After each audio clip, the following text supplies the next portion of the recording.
Hey there, let me start with a weird thought. If you added up all the money in the world, every dollar, euro, yen, coin under couches, numbers and bank apps, who would actually own it? Like, is there a final boss of money somewhere? A giant vault with a name on it? Because here's the funny thing. Most people feel like money belongs to someone else. The rich, banks, governments. That mysterious top 1% everyone talks about like they're a secret club with a dress code. So let's slow this down and make it human. Meet Alice. Alice works a normal job.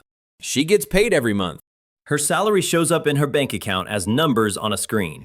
Now Alice feels like she owns that money. But does she? Her money isn't sitting in a box with her name on it. It's inside a bank. And the bank doesn't just let money sit there doing nothing. Banks lend it out. So Alice's money is being used by someone else to buy a house, start a business, or cover expenses. Already, ownership is getting blurry. Alice technically owns the claim to that money, not the physical cash. Now zoom out. Most money in the world isn't cash at all. It's digital, just entries in databases. Which means asking who owns the world's money is really asking who controls the claims, who holds the promises, who decides where money flows. And the answer is way less dramatic than people expect. There is no single owner. Money is a giant web of IOUs. Let's talk about governments for a second. Governments print money, right? So they must own it. Not exactly. When a government prints money, it spends it into the economy. It pays workers, contracts companies, funds projects. That money leaves government hands immediately. After that, it belongs to whoever holds it. Citizens, businesses, foreign investors. Governments don't sit on piles of cash like dragons. They collect taxes later to pull money back out. So governments don't own most money. They manage the system that creates it. Big difference. Okay, what about banks? Banks seem powerful. And they are. Banks create money when they lend. If Alice gets a loan, new money appears in her account. Magic. But again, banks don't own most of that money. They own the loan contract. The borrower owes them. So banks hold claims, not ultimate ownership. Now let's look at rich people. This is where people usually point and say, okay, fine, the rich own everything.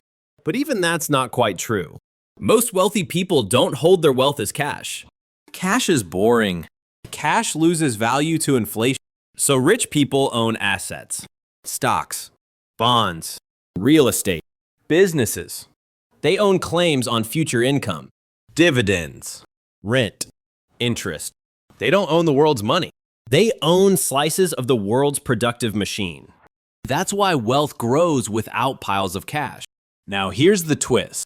A huge chunk of the world's money is owned by institutions, pension funds, insurance companies, mutual funds. If your parents have a retirement plan, congratulations, you're indirectly part owner of global money flows. These institutions pool money from millions of people, teachers, nurses, engineers, office workers. They invest it on their behalf. So when people say big money controls everything, they're often talking about money that actually belongs to normal people saving for retirement, just filtered through giant structures. Still, ownership is spread out.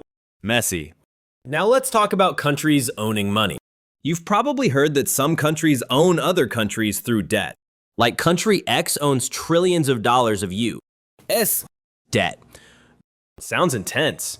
But owning government debt just means owning bonds, which means you're owed payments over time.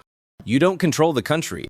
You can't call the president and say, hey, do this or I'll take my money back. You just sit there and collect interest.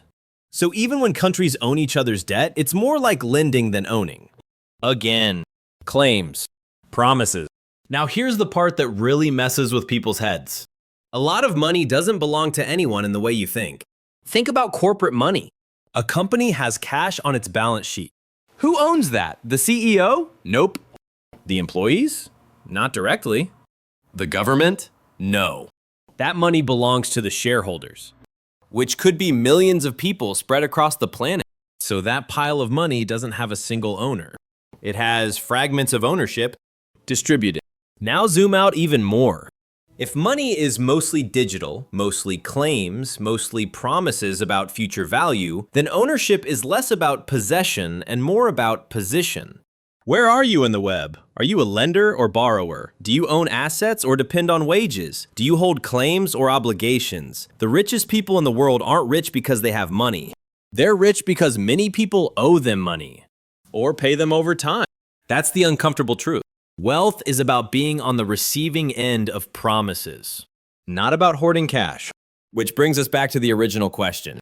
Who owns the world's money? No one. And everyone.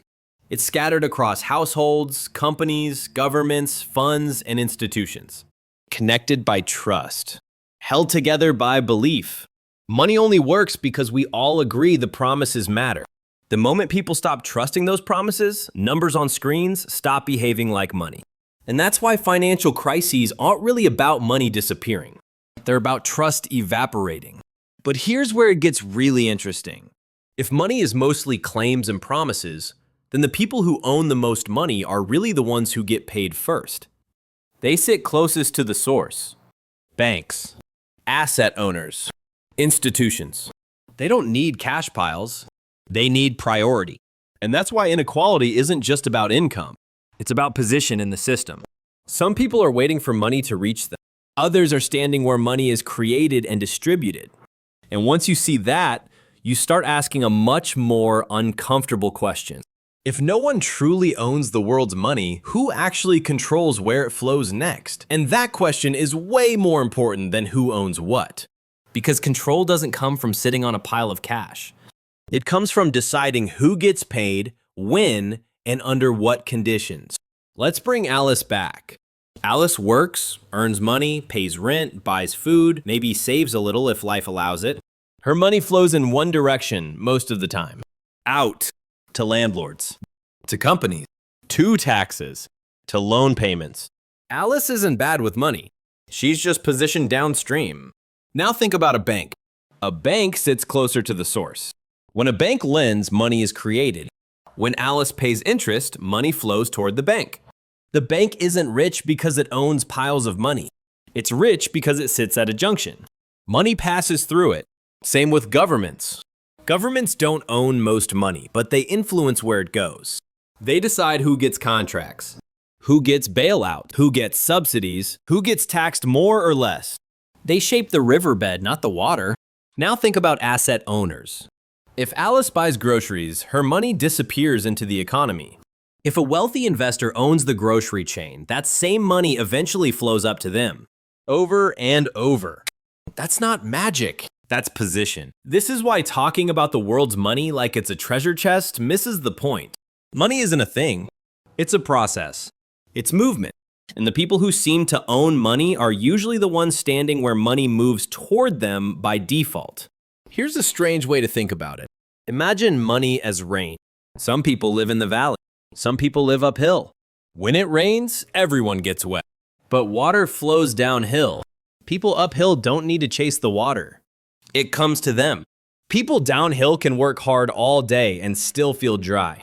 That's not because they're lazy. It's because of geography. Financial geography works the same way. Now let's zoom out to the global level. You've probably heard phrases like global capital flows or international finance. That's just a fancy way of saying money moves to where it feels safest and most profitable. Countries with stable laws, strong institutions, and predictable systems attract money. Countries with chaos, corruption, or instability lose money. So even if a poorer country desperately needs money, money might still flow out of it. Not because the world is evil, but because money is cowardly. It hates uncertainty. So the countries that already have wealth, stability, and power end up attracting even more money. Again, position. Now here's the uncomfortable part. Most people don't feel like they own money because they're always one paycheck away from losing it. Their relationship with money is temporary. Borrow it. Spend it. Pay it back. But asset owners have a permanent relationship. They don't just touch money. They collect it. This is why two people with the same income can live completely different financial lives. One earns money and spends it. The other owns things that generate money. Same dollar, different roles. And here's the thing no one tells you in school. Money doesn't care how hard you work. It responds to structure, rules, contract, ownership. That's why debates about who owns the world's money often turn emotional. Because people aren't really asking about money. They're asking why the system feels tilted, why effort doesn't always equal reward, why numbers move upward for some people and sideways for others. And the honest answer is, the system rewards proximity to creation and control, not just participation. Banks create money. Governments shape flows. Asset owners receive streams. Workers trade time for access. That doesn't mean the system is evil, but it does mean it's not neutral. And once you see that, the question changes again. If no one truly owns the world's money and control comes from position, then the real power isn't having money. It's designing the rules around money. Who can create it? Who can borrow it cheaply? Who gets rescued when things go wrong? Who bears the cost when trust breaks?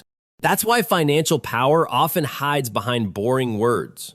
Policy, regulation, monetary tools, liquidity. These aren't technical details. They're levers. Pull them one way, money flows upward. Pull them another way, money spreads out. Pull them badly, and money freezes entirely. And when money freezes, everyone suddenly realizes how much of their life depended on it moving. So when people ask, who owns the world's money? The honest answer is, no one owns it like property. But some people and institutions are closer to the controls. They decide the speed, the direction, the access, and everyone else lives with the result.